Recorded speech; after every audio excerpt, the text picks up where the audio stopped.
प्यारे बच्चों नमस्कार। मैं गुरुमंत्र इंस्टीट्यूट में A.K. शर्मा पुनः आपका हार्दिक अभिनंदन करता हूं। आज हम पद्य के बारे में बात करेंगे। हिंदी की परीक्षा में पद्य की व्याख्या, संदर्भ, प्रसंग और इससे संबंधित कुछ प्रश्न पूछे जाते हैं जो 10 अंक के होते हैं। यदि आप इसको ध्यान से देखेंगे और सुनेंगे तो आज आपके 10 अंक पूरे तैयार हो जाएंगे। और जिस चैप्टर के बारे में आज हम बात कर रहे हैं, पवन दूत का, जो आपके पाठ्यक्रम में बहुत महत्वपूर्ण पाठ है और अधिकतर परीक्षाओं में पूछा जाता है, और जो भी शेष आपके महत्वपूर्ण पद्यांश रह जाएंगे उनके बारे में हम आगे बात करेंगे। तो आज चलते हैं कि हम पद्यांश को अपनी उत्तर पुस्तिका में भली भांति अच्छी तरह से कैसे लिखें जिससे कि हमें पूरे अंक प्राप्त हो। सबसे पहले हमें क्या लिखना होता है मैं आपके लिए बता दूं। उदांत। क्या लिखना होता है? उदांत।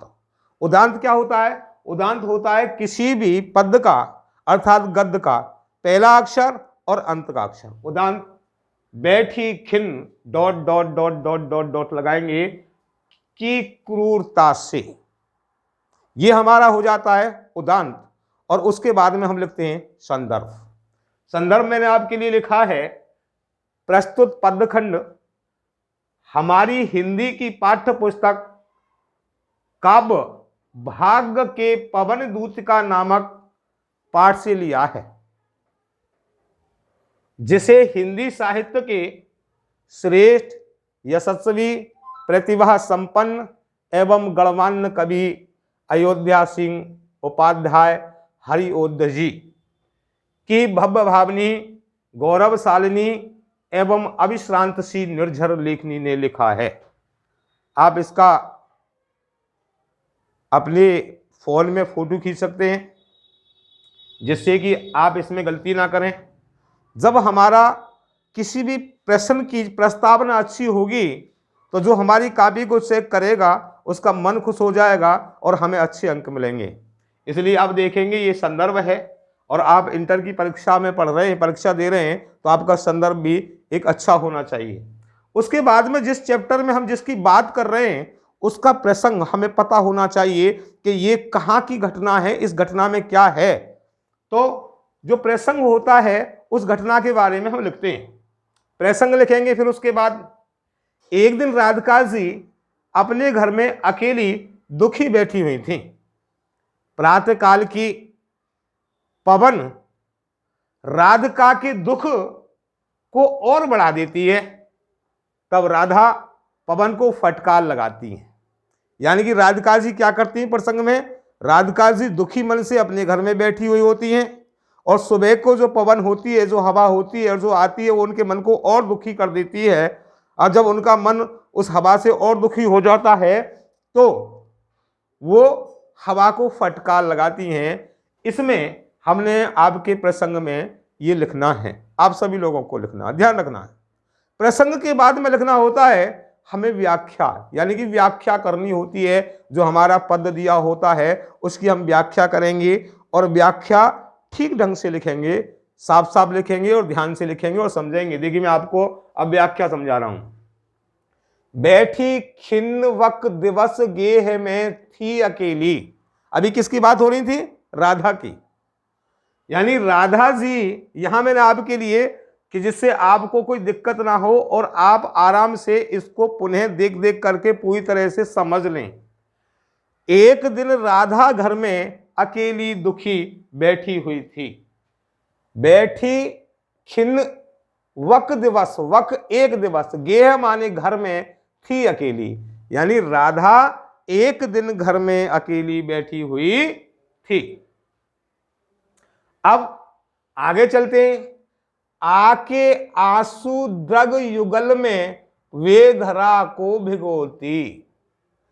आके आंसू यानी कि उनके नेत्रों के जो आंसू थे वो आ रहे हैं।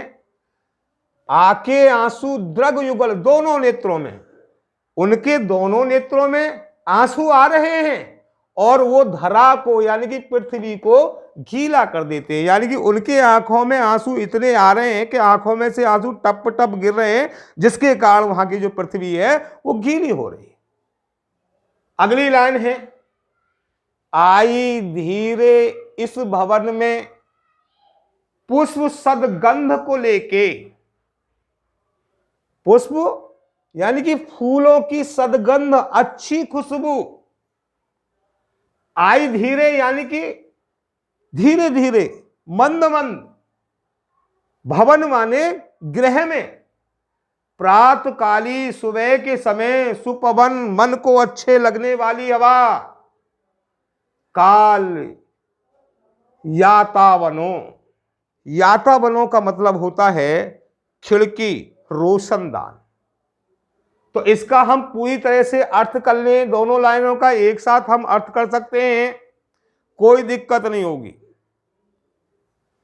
यहां मैंने आपके लिए लिखा है, गीला कर रही थी, धीरे धीरे सुहावनी पवन हवा रोशनदानों खिड़कियों से प्रातःकाल फूलों की सुगंध के साथ गृह में प्रवेश करती है। अब आप फिर देख लें, यहां से हम शुरू करें, प्रातःकाल की हवा मन को अच्छे लगने वाली, धीरे धीरे धीरे धीरे प्रातःकाल की हवा मन को सुंदर लगने वाली, मन को अच्छी लगने वाली,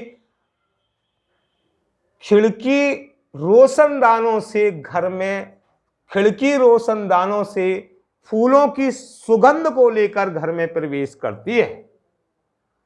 संतापों को विपुल बढ़ता देख के दुखित हो, यानी कि राधिका उस हवा के प्रभाव से और अधिक दुखी होती हैं। धीरे बोली से दुख उससे श्रीमती राधिकायों, यानी कि हवा के प्रभाव से राधिका जी और दुखी होती हैं, और दुखी होकर धीरे धीरे राधिका जी, श्रीमती राधिका जी हवा से कहती हैं, क्या कहती हैं? प्यारी प्रात पवन इतना क्यों मुझे है सताती। प्यारी, प्रिय, प्रात माने सुबह, पवन माने हवा, इतना माने इतना, क्यों माने क्यों, मुझे माने मुझे, है सताती माने परेशान करती है। हे प्यारी हवा, प्रात प्रात यानी कि सुबह सुबह तुम मुझे इतना क्यों सताती हो, या तुम मुझे इतना क्यों सता रही हो। क्यों तू भी है, क्या तू भी है कुलसित हुई काल की क्रूरता से। क्या तू भी कुलसित यानी कठोर हो गई, काल माने समय की, क्रूरता से, कठोरता से। क्या समय की कठोरता से तू भी कठोर हो गई। तो ये आपका हिंदी की व्याख्या है इस पद की। मैंने आपकी सरलता के लिए नीचे इसकी व्याख्या लिख दी है, मैं एक बार आपके लिए पढ़ा रहा हूं, इसको देख रहा हूं, दिखा रहा हूं, आप इसको देख सकते हैं। एक एक शब्द आपकी समझ में आ जाएगा, एक एक लाइन का, एक एक शब्द का अर्थ अलग अलग लिखा हुआ है, कोई दिक्कत नहीं है। आप इसकी अपने फोन में फोटो ले सकते हैं। अब अगला जो प्रश्न होता है वो 2 नंबर का, के उपरोक्त पद्यांश या निम्नलिखित पद्यांश के काव्यगत सौंदर्य बताइएगा। तो काव्यगत सौंदर्य, काव्य सौंदर्य हम किसकी बात कर रहे हैं? राधा की बात कर रहे हैं। सबसे पहले हम राधा का ही पहला जो पॉइंट होगा, पहला जो नंबर होगा, वो हम जिसके बारे में बात कर रहे होते हैं। यहाँ किसके बारे में? राधिका जी के बारे में बात है। तो हम यहाँ राधिका जी के बारे में काव्यगत सौंदर्य में सबसे पहला क्रम डालेंगे, नंबर 1 पे डालेंगे। यहाँ लिखा हुआ राधा की मनोदशा का भावपूर्ण चित्रण किया गया है। इसमें क्या किया गया है? राधा की मनोदशा का भावपूर्ण चित्रण किया गया है। नंबर 2 अलंकार, क्योंकि इसमें अलंकार कौन सा है? तो मानवीयकरण, मानवीकरण अलंकार है इसमें। कौन सा अलंकार है? मानवीकरण। तीसरा नंबर आता है रस, कौन सा है? तो श्रृंगार, इसमें रस है। गुण क्या है? गुण प्रसाद है। और नंबर 5 पे छंद कौन सा है? मंदाक्रांता इसका छंद है। यदि हम इतना करते हैं तो 2 3 6 नंबर हमारे तैयार हो जाते हैं। और भी इससे संबंधित बहुत सारे प्रश्न बनते हैं, जैसे घर में हवा कहां से आती है? प्रश्न बना कि घर में हवा कहां से आती है, तो आपने पढ़ा है घर में जो हवा आती है रोशनदान और खिड़कियों से घर में हवा प्रवेश करती है। हवा कैसी होती है? हवा सुगंधित होती है। हवा कैसी होती है? सुगंधित होती है। अब एक प्रश्न बनता है, प्रस्तुत पंक्ति में राधिका किससे बातें कर रही है और क्यों कर रही है और कैसी बातें कर रही है? तो आपको पता पड़ गया होगा कि प्रस्तुत पंक्ति में राधिका किससे बातें कर रही है? हवा से बातें कर रही है। किससे बातें कर रही है? हवा से। और वे कैसी है? उनका जो मनोदशा वो कैसा है? दुखी है। दुखी मन से राधिका जी किससे बात कर रही है? हवा से बात कर रही है। और अगला प्रश्न है, राधिका ने दुखी होकर धीरे धीरे पवन से क्या कहा? तो आपने अभी पढ़ा है, राधिका जी ने धीरे धीरे दुखी होकर पवन से क्या कहा था?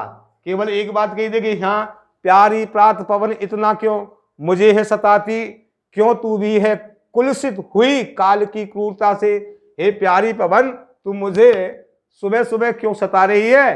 क्या समय की क्रूरता से तू भी कठोर हो गई है? ये बात किसने कही? राधिका ने हवा से कही।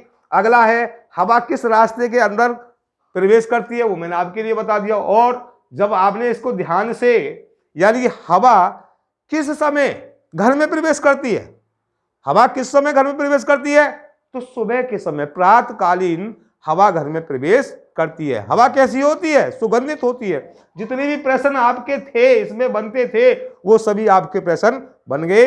मैंने आपको बताया है कि सबसे पहले आपके लिए उदांत लिखना है, उसके बाद में आपके लिए संदर्भ लिखना है, उसके बाद आपको प्रसंग लिखना है, उसके बाद आपको व्याख्या लिखनी है, उसके बाद आपको काव्य संग्रह लिखना है। उसके बाद जो भी प्रश्न आपसे पूछे जाएं, आपने जब ये पढ़ लिए हैं पंक्ति तो आपने ध्यान से सुनिए, तो जितने भी प्रश्न पूछे जाएंगे एक का एक प्रश्न का जवाब आप आराम से दे दोगे। अगली वीडियो में हम आपके लिए गद्य से संबंधित गद्य की व्याख्या, जो पूरी किताब है, गद्य के अंदर पूरी किताब है, जितने भी चैप्टर हैं, अगला जो चैप्टर हमारा होगा कल, आप अगली वीडियो में आप गद्य की पूरी किताब की व्याख्या करना सीख जाएंगे।